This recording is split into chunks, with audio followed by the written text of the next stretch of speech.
Hello friends, good morning.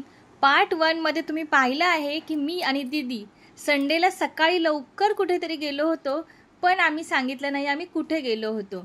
तर आता ती वेळ आलेली आहे. मी तुम्हाला सांगणार आहे की आम्ही दोघी एवढ्या सकाळी लवकर कुठे गेलो होतो आणि दिदू सकाळी स्कूल नसताना एवढ्या लवकर का उठली होती.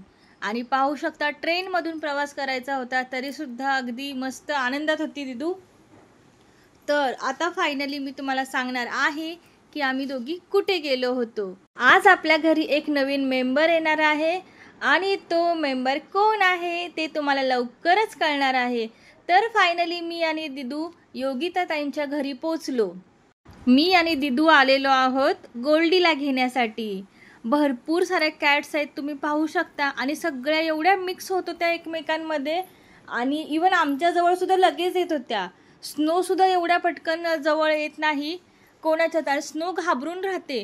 परंतु या सगळ्या कॅट्स पाहिल्या ना, गोल्डी होती, नंतर तिची मम्मी, तिचे छोटे छोटे भाऊ बहीण सगळे होते. खूप सुंदर आणि खूप छान आहेत, तुम्ही पाहू शकता सगळ्या कॅट्स. तर मी घेऊन जाणार आहे गोल्डीला, आणि दिदू गोल्डीला शोधत होती, पण गोल्डी आतमध्ये जाऊन पाहू शकता कसं राजासारखा बसलेला आहे. स्नो तर तुमच्या सगळ्यांना आवडतेच, पण आमचा गोल्डी कसा वाटला नक्कीच सांगा. आणि आम्ही दोघींनी ओला केली आणि त्यानंतर आम्ही घरी चाललेलो आहोत.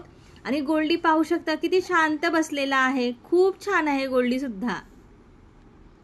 आता घरी पोचलो. मम्मीने ऑप्शन करायला घेतला होता दिवा वगैरे सगळं, पण कशाचं काय, दिदूने जसा काय पिंजरा खोलला तसा डायरेक्ट गोल्डी बास्केटमधून डायरेक्ट आत घरातच आला.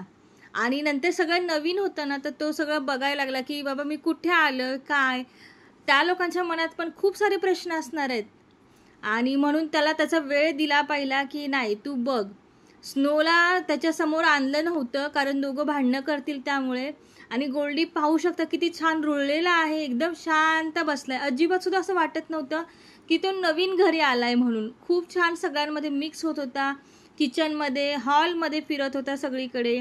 नंतर संध्याकाळी त्याला छान आंघोळ घातली, म्हणजे त्याला फ्रेश वाटेल.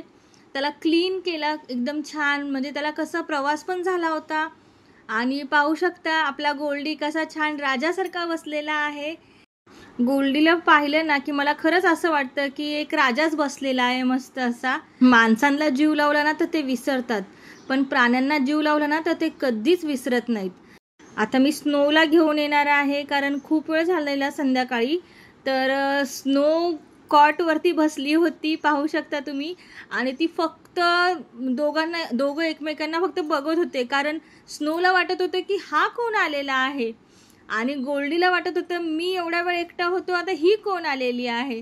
तर छान वाटलं दोघांना पाहून, पण असं वाटत होतं की दोघं भांडतात की काय, पण नाही, अजिबात दोघंही भांडले नाहीत. स्नो जरा अशी गुरगुरत होती, पण गोल्डी एकदम शांत होता, एवढा शांत ना की जरासुद्धा तिच्यावरती, म्हणजे तिला मारलं सुद्धा नाही, आणि दोघांमध्ये भांडणं तर अजिबातच झाली नाहीत.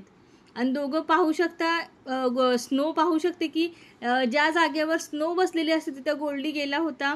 त्यामुळे स्नो बघत होती की गोल्डी काय करतोय माझ्या जागी जाऊन. तर तुम्हाला आपला नवीन मेंबर घरचा गोल्डी कसा वाटला मला नक्कीच सांगा. पुन्हा भेटूया नवीन छान छान व्हिडिओसह आणि व्लॉगसह. तोपर्यंत श्री स्वामी समर्थ. जय जय स्वामी समर्थ.